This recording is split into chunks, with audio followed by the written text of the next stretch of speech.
Personal restoration begins inside a person, but it rarely stays there.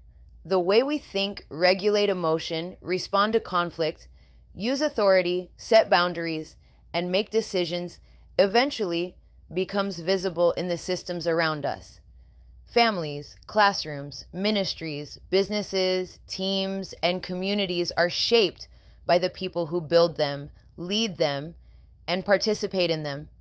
So when a person changes at the level of identity, integrity, and practice, the systems they touch begin to change too.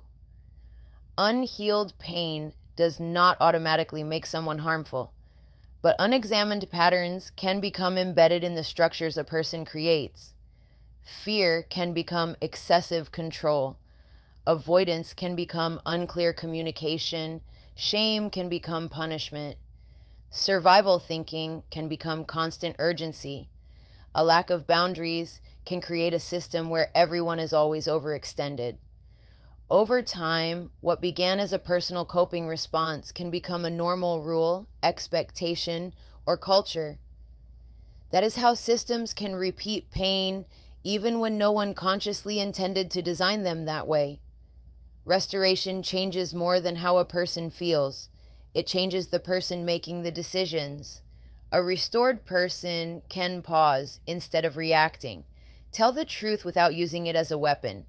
Recognize limits. Receive correction. Make choices from alignment instead of fear. That internal shift affects parenting, teaching, hiring, leadership, conflict, resources, and the way responsibility is shared. The system begins to change because the decision maker is no longer operating from the same internal pattern. But personal insight only becomes systemic change through reform.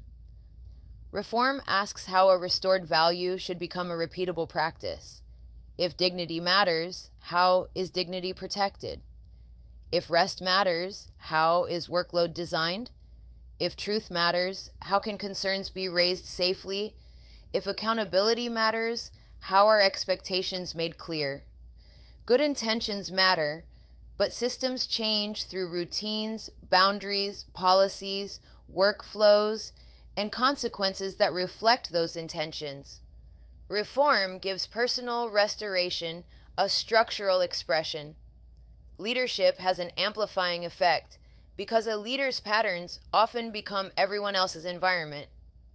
A leader who has learned to regulate fear does not need to create constant urgency to feel in control.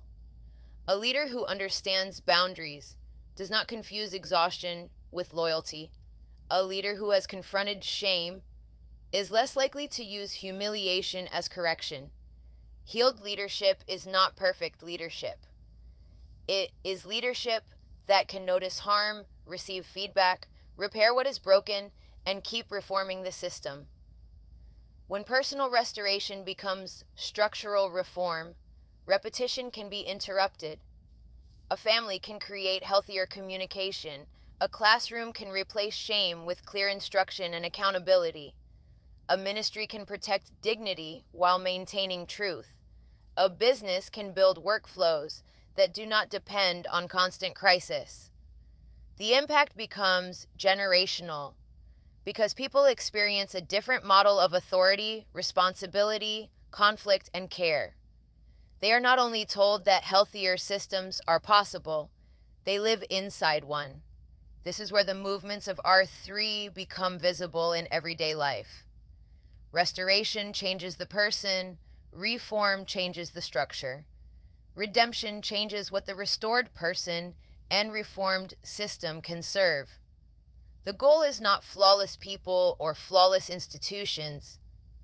The goal is systems capable of truth, repair, responsibility, learning, and sustainable growth. In the next video, we will introduce the unified theory of redemption and explore how faith, integrity, service, hope, love, and grace form one coherent model of transformation.